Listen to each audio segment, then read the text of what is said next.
तो hi hello dear students, कैसे हैं आप लोग। उम्मीद करता हूं कि सब अच्छे होंगे। तो हम क्लास 10 का मैथ पढ़ रहे हैं, जिसमें हमारा जो चैप्टर का नाम है वो है दो चर वाले रैखिक समीकरण, जो चैप्टर नंबर 3 है। और एक्सरसाइज हम 3.2 पढ़ रहे हैं और उसका करने जा रहे हैं हम क्वेश्चन नंबर 30 का दूसरा पार्ट।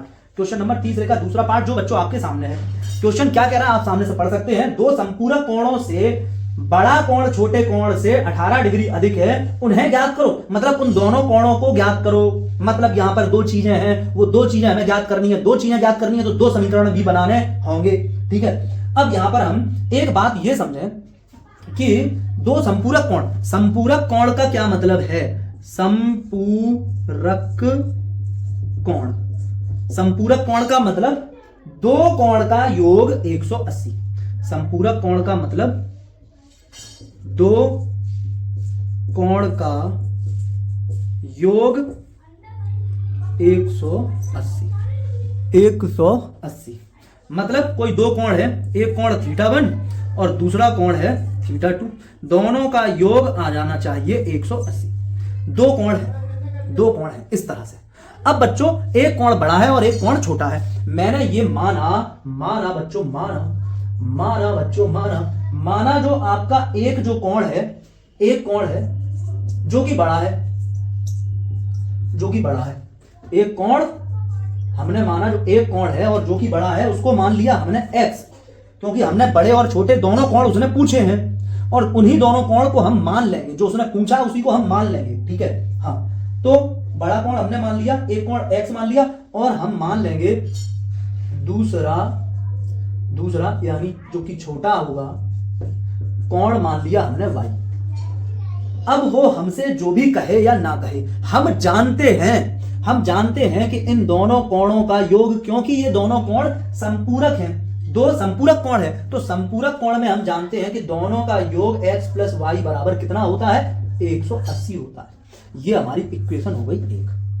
अब हम अगर केस 1 हो गया, ये हमारा केस 1 हो गया, केस 1 प्रश्नानुसार। ठीक है, और ये मैं आपसे कहूं कि ये अपना केस 2 हो गया कि वो ये कह रहा है कि बड़ा कोण छोटे कोण से 18 डिग्री अधिक है। बड़ा कोण छोटे कोण से 18 अधिक है और ये है बड़ा, ये है बड़ा और ये है छोटा। ये बड़ा है, ये 18 अधिक है। मुझको बराबर करने हैं, मुझे ये दोनों बराबर करने हैं। ये बड़ा है और ये 18 अधिक है, ये बड़ा है और ये 18 अधिक है। मुझको दोनों बराबर करने हैं। तो ये 18 छोटा है, ये 18 अधिक है, तो ये 18 कम है, ये 18 अधिक है तो ये 18 कम है। अगर मैं इसमें 18 जोड़ दूं तो अब ये दोनों कोण बराबर होंगे और बराबर का मैंने निशान लगाया है। तो एक समीकरण ये रहा और एक समीकरण आपका ये रहा। आप क्या करें, x का मान उठाकर इसी x के मान को उठा के यहां लगा दें। यही तो प्रतिस्थापन विधि होती है। इसी x के मान को उठाकर यहां पर लगा दें। तो उठाकर यहां पर लगाएंगे तो x की जगह आप लिखेंगे y प्लस 18 प्लस y बराबर 180। ठीक है, y और y बच्चों 2y हो जाएगा और 180 और ये 18 इधर ले आओगे तो माइनस का 18 हो जाएगा बच्चों। अब बच्चों आप देखो कि 180 में से जब 18 जाएगा तो बच्चों 162 बचेगा।